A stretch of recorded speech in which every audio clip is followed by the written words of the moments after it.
All right, how's it going? How you doing? Is soup a poor people food?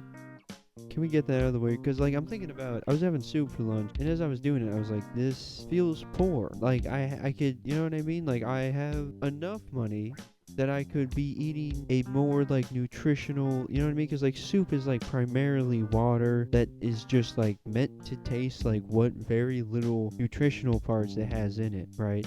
So you put carrots in there, that's carrot soup, I guess. If you put tomatoes in there, it's tomato soup. You got chicken bits, it's chicken soup, right? And the list goes on. It works like that for everything, I think. And it just, yeah, that feels poor.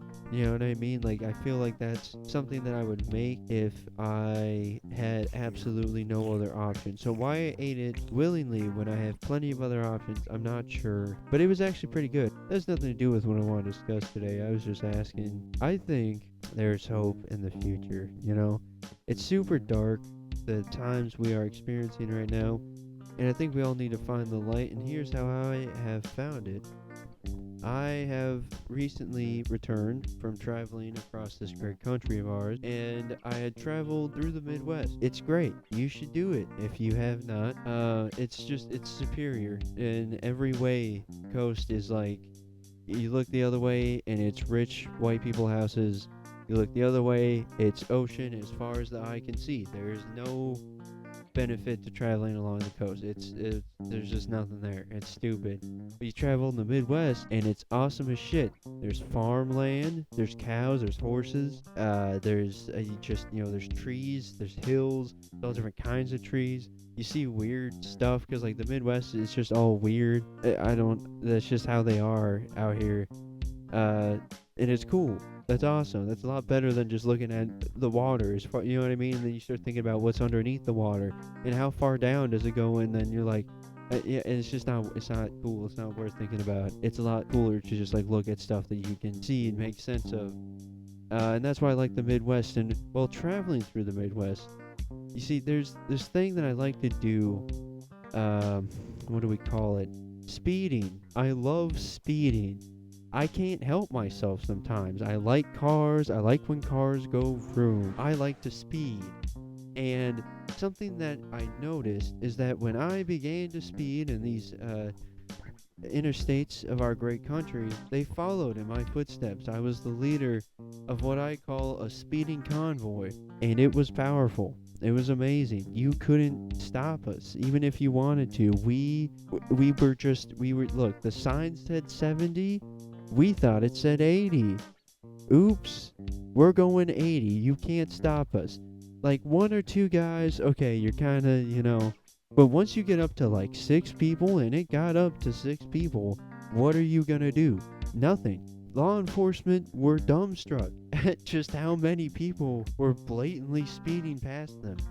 And there was just nothing they could do. I saw it happen multiple times. I was at the front of the pack a good chunk of the time, and when I wasn't, I was in the middle. And it was amazing. I mean, just so many of us just blew past. We just blew past cops, and they just couldn't do anything. And it felt great, not just for me, but I think for everybody. I think that I understand that like to some extent, it's just circumstance and all that. I totally get that. But there was a certain like after like I never felt more American than when me and a handful of random strangers agreed that the speed limit was only a suggestion. It gives me hope that, despite our differences in state and choice of vehicle and probably all these different things, I would say race, but it was most likely just a bunch of white people. We came together and united to stand for this thing called speeding. And my point is that the positivity, the ability to unite, the reasons to come together and stand up despite all these things that we eventually will have to figure out in humanity. It's, you know what I mean? It's there. You see it every day. And it's not just, sometimes it's the small victories you gotta celebrate. And I think speeding, it was fun. I'm not advocating for it, but also, I don't know if I said this, but I'm gonna say it again. This is like the 8th time making this recording, so I can't remember what I have said and haven't said. But I also have an idea for licenses. I think here's what we should do. If you can go 10 years without being an automobile owning piece of shit, right? So no excessive car modifications, right? Keep the lights, pointed at the ground and not directly at my mirrors, sir. Right? Don't ride people's asses. You know what I mean? And just don't get any major like charges, right? Don't do a DUI. Don't just commit vehicular manslaughter, right? If you can go 10 years without doing any of that, I think you should be allowed to go whatever fucking speed you want to go. Huh? I think that's awesome. I think we should do that. And here's why. Germany's got us beat in owning a vehicle and how fucking cool that is. Alright, everybody in America, almost everybody has a car, but nobody gets to like exercise how fucking cool it is to have a car. Right? At one point everybody had a horse and everybody was going as fast as that fucking horse could go. However, everybody's got a car and nobody's going as fast as that car can fucking go. That's some bullshit. And I think that should be fixed. Vote for me 2028. No, please don't. I don't want to. That sounds fucking horrible. I don't want to do that. But no, I just wanted to give people hope, right? You see so much bad shit in the world. And I can't say that it's going to end, because it probably won't. It's probably going to get a lot worse. But the hope is that it's just about the people. It's just about coming together and us standing up together, right? Against whatever we might have to face. And together, we will destroy whatever becomes a problem. Too big of a problem. Whatever is making life so unnecessarily unbearable, right? You gotta remember, we've seen this before. No matter, when I say we, I'm talking about humanity and the history of humanity, right? It's like every 100 years we have a guy that comes along, he's like super evil and he does a bunch of terrible shit.